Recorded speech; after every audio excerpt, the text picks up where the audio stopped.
mengenai alih fungsi hutan ya, yang dulunya hutan, kata Pak Ono.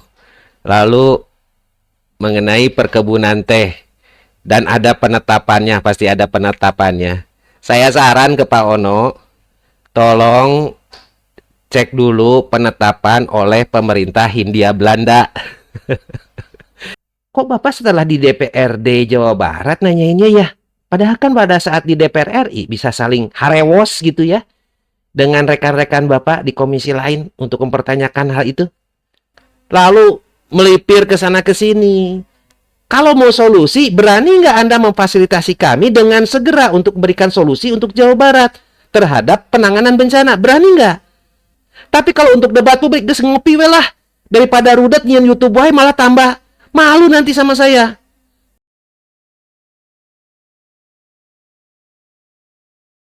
Simak videonya hingga selesai agar tidak menjadi salah paham ataupun gagal paham.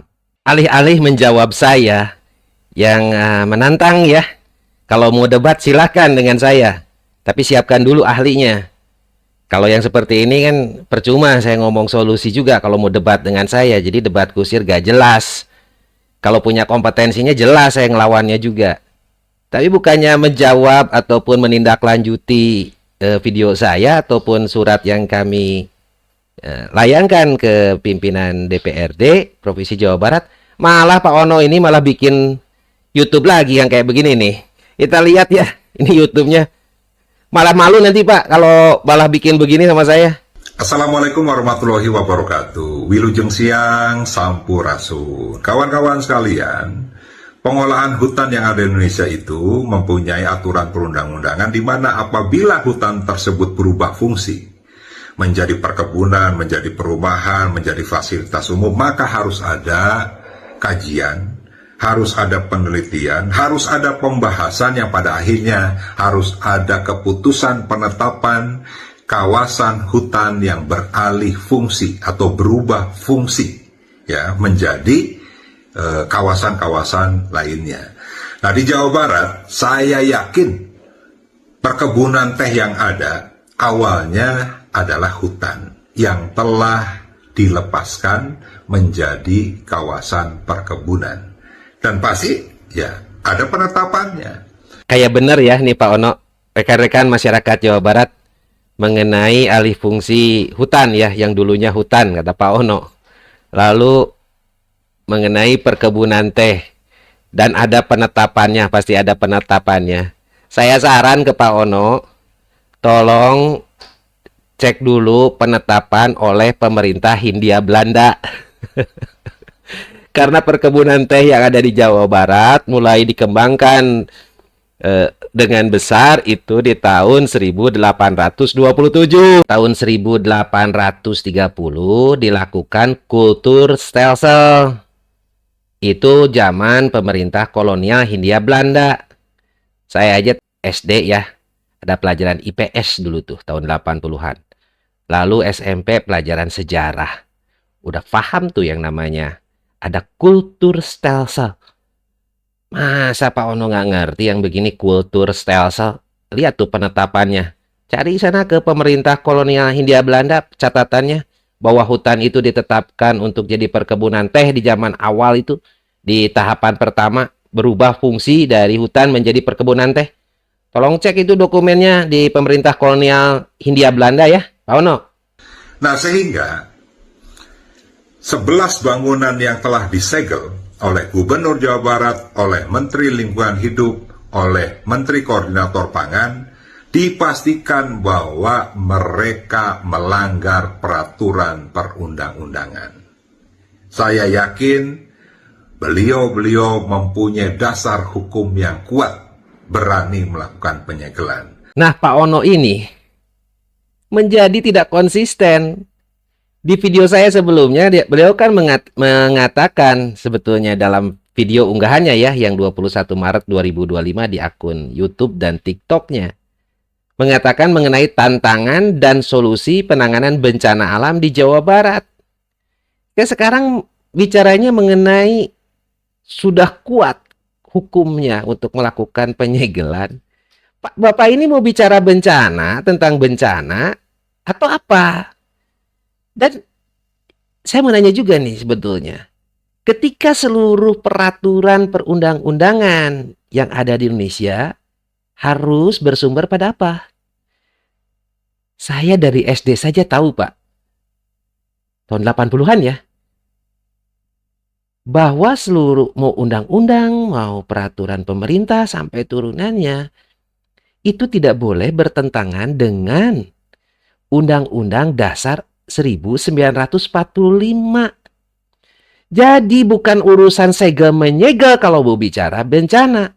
Tujuan pemerintah dan semua undang-undang itu harus merujuk ke Undang-Undang Dasar 45. Pertanyaan saya simpel, Pak. Bapak pernah baca pembukaan Undang-Undang Dasar 45 enggak? Alinea keempat. Bahwa adanya pemerintah Indonesia itu untuk melindungi segenap bangsa Indonesia dan seluruh tumpah darah Indonesia. Yang dilindungi itu adalah keselamatan jiwa dulu. Keselamatan jiwa rakyat Indonesia. Nah, alih fungsi itu ada menimbulkan bencana. Jadi Bapak mau konsisten enggak? Mau ngomong solusi bencana enggak? Atau Bapak dengan ngomong begini, artinya sudah serah bongkokan, Pak. Kumeok, memeh dipacok bahasa Sundanya sebelum berdebat dengan saya. Mendingan layani tantangan saya kalau mau debat. Atau Bapak fasilitasi tuh surat kami ke pimpinan DPRD untuk memberikan solusi terhadap penanganan bencana di Jawa Barat. Kok ini malah ngomongnya ke arah situ? Ke arah penyegelan? Mau ngomong bencana atau penyegelan? Yang konsisten dong Anda ini. Sebagai seorang laki-laki dan pimpinan wakil DPRD, Dewan Perwakilan Rakyat Daerah di Jawa Barat. Konsisten dong, Tono. Dari 11 itu baru satu yang dibongkar, milik BUMD Hibis Fantasi. Nah, sehingga saya mendukung 1000% lah kepada Gubernur Jawa Barat untuk melakukan pembongkaran juga terhadap 10 bangunan yang lainnya. Nah, jadi kemarin itu kan ada respon negatif dari Menteri Pariwisata yang menyatakan bahwa pembongkaran itu tidak dilakukan secara sepihak terhadap objek-objek wisata yang kemarin disegel. Ya salah menurut saya, Menteri Pariwisata itu salah. Karena saya yakin yang sudah dilakukan oleh Kang Deddy Mulyadi, Menteri Kehutanan, Menteri Koordinator Pangan, sudah benar. Jangan pernah takut. Jangan pernah takut. Kalau BUMD bisa dibongkar, kenapa yang swasta tidak dibongkar? Nah ini, kayak yang iya, setuju 1000%, tapi kok mirip si Dodi ya? Si Dodi yang si aktivis proyek itu. Kok kalah jauh dengan rekan Anda yang di DPR RI ya? Rike tuh, si Teh Rike, Oneng, dia paham harus nanyanya ke siapa, mana yang menjadi kewenangan pemerintah daerah dan mana yang menjadi kewenangan pemerintah pusat. Kalau di lahannya lahan BUMN, ya nanyanya di sana ke Kementerian BUMN dan tanyanya ke PTPN atau Perhutani. Kok kalah jauh Anda nih? Itu kan teman Anda itu, Pak Ono. Dan Anda pernah di DPR RI. Masa nggak kenal itu si Terike? Atau Oneng, Sersan Bajuri. Masa nggak kenal sih? Kok dia aja tahu? Kok Anda seperti si Dodi ini kalau kayak begini nih?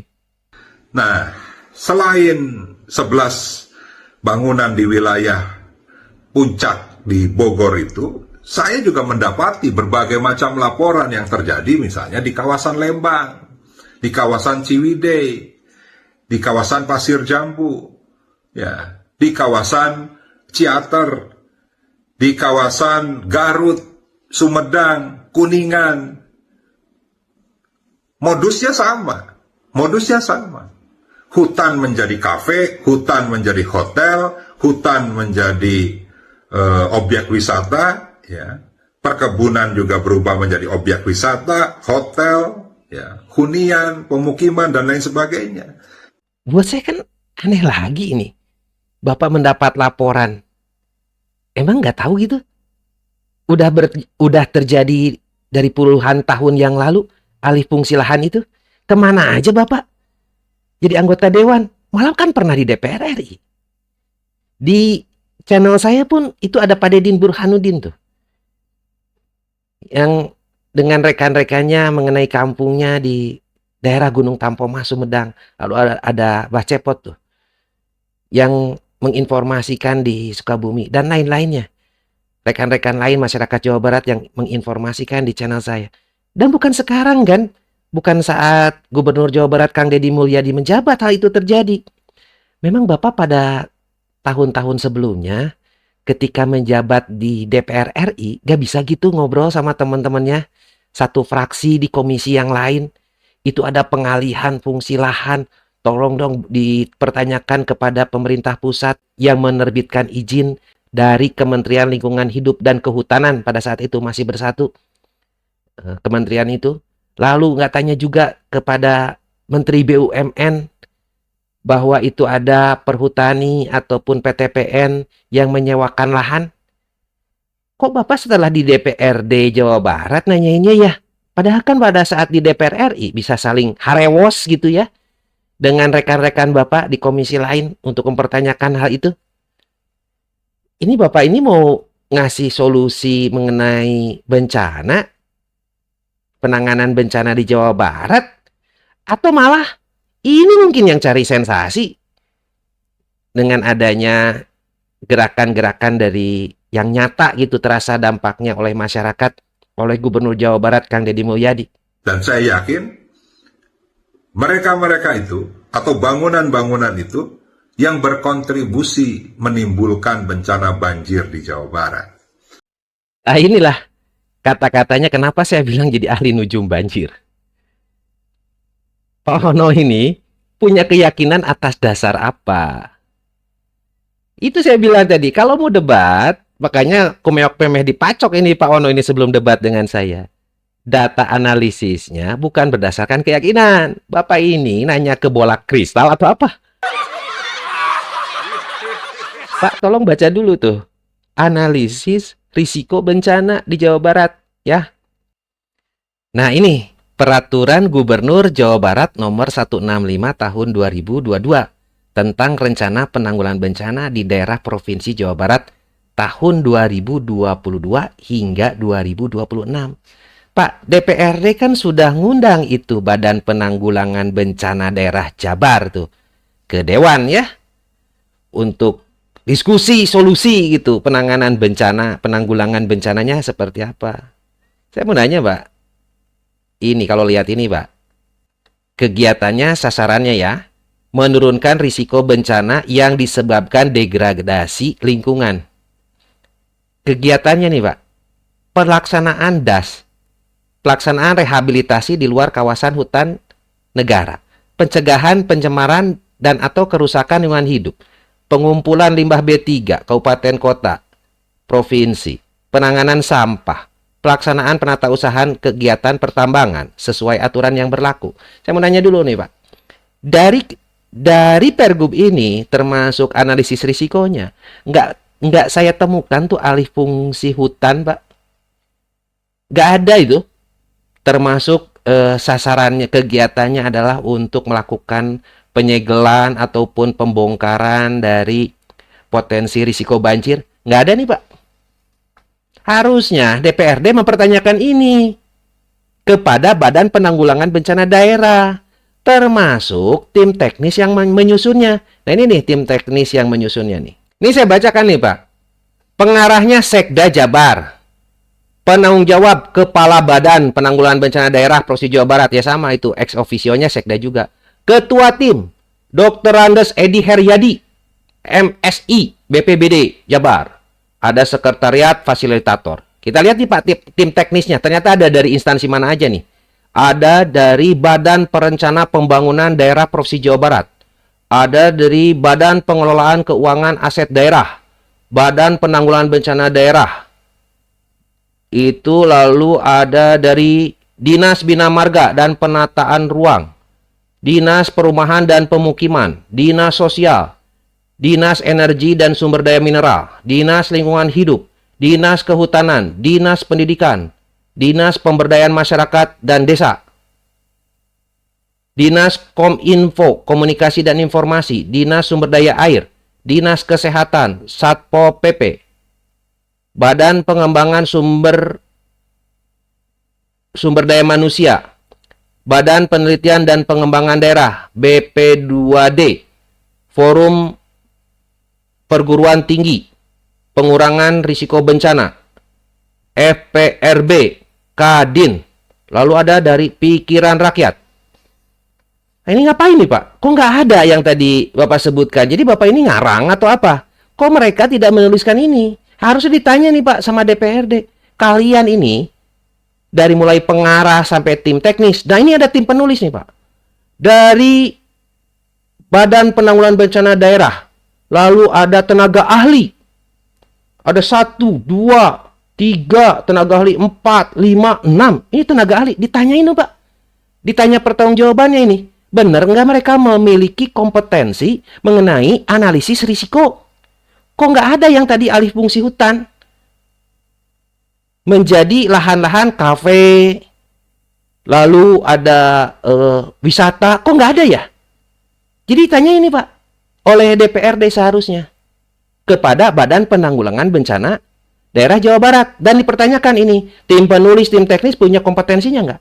Kalau nggak ada Pak, artinya ini tenaga ahli yang nggak guna Pak. Kok bisa dibuat atau diangkat menjadi tenaga ahli oleh Badan Penanggulangan Bencana Daerah Jawa Barat? Jangan-jangan ada kolusi nepotisme ini Pak. Harusnya itu dong kalau DPRD. Melihat dulu data, bukan keyakinan. Bapak ini kayak tukang nujum ini. Karena di pemetaan maupun analisis risikonya, nggak ada nih Pak. Makanya saya akan berikan solusi. Kenapa? Karena saya anggap bahwa ini nggak beres semua. Yang dikoordinasikan oleh Badan Penanggulangan Bencana Daerah Provinsi Jawa Barat mengenai analisis risiko terhadap bencana alam maupun bencana non-alam. Ini nggak beres. Harusnya Anda mempertanyakan ini sebagai DPRD Provinsi Jawa Barat. Nah, untuk itu, sekali lagi, tantangan saya itu tidak sekedar tantangan. Saya yakin Pak Deddy Mulyadi mempunyai keberanian. Tidak ada urat takut tuh Kang Deddy Mulyadi. Nah, sehingga saya pastikan keberanian Kang Deddy Mulyadi kami dukung 1000% untuk melakukan penertiban pembongkaran di seluruh wilayah Jawa Barat. Jangan pernah takut. Lembur diurus, kota ditata, Jabar istimewa, petarung, petarung, petarung. Cang, rampes. Capek deh Pak Ono. Makanya daripada ngejawab saya via YouTube, nanti tambah malu lagi. Dan kalau Anda, Pak Ono, sebagai Wakil Ketua Dewan Perwakilan Rakyat Daerah Provinsi Jawa Barat, berani melakukan tantangan atau memberikan tantangan kepada Gubernur Jawa Barat, Kang Deddy Mulyadi, Anda itu kan wakil rakyat, namanya juga DPRD, Dewan Perwakilan Rakyat. Berani nggak menjawab tantangan saya untuk debat publik? Tapi siapkan yang benar-benar kompeten gitu. Jangan ngawur kayak tadi, mau bicara kebencanaan malah penyegelan. Itu kan nggak jelas. Lalu sebenarnya maksud Anda ini bagaimana solusi terhadap penanganan bencana di Jawa Barat? Anda ini mau solusi yang akan berdampak kepada seluruh masyarakat Jawa Barat, termasuk perbaikan terhadap sistem peraturan perundang-undangan yang berlaku, agar dapat membuat Badan Penanggulangan Bencana Daerah ini lebih powerful, efektif dan produktif secara efisien, atau apa? Atau hanya untuk kepentingan diri Anda sendiri dan kelompok Anda? Ini kan nggak logis jadi jawabannya dengan menggunakan YouTube seperti ini menjawab tantangan saya. Tambah malu nanti Pak Ono. Saya tanya lagi, berani nggak Anda untuk debat publik dengan saya? Tapi yang kompeten ya. Jangan asal-asalan kayak begini. Jangan kayak si Dodi. Lalu melipir ke sana ke sini. Kalau mau solusi, berani nggak Anda memfasilitasi kami dengan segera untuk memberikan solusi untuk Jawa Barat terhadap penanganan bencana? Berani nggak? Kalau untuk memfasilitasi kami, seharusnya Anda sangat berani karena Anda memiliki jabatan di sana. Tapi kalau untuk debat publik, geus ngopi we lah. Daripada rudet nyian YouTube wae malah tambah malu nanti sama saya. Kira harek ngopi jeung saya tanya ke Kang Yunandar tah, Kang Yunandar Eka. Geus ngajak ngopi we daripada bikin kayak begini tambah malu Anda sama saya nanti.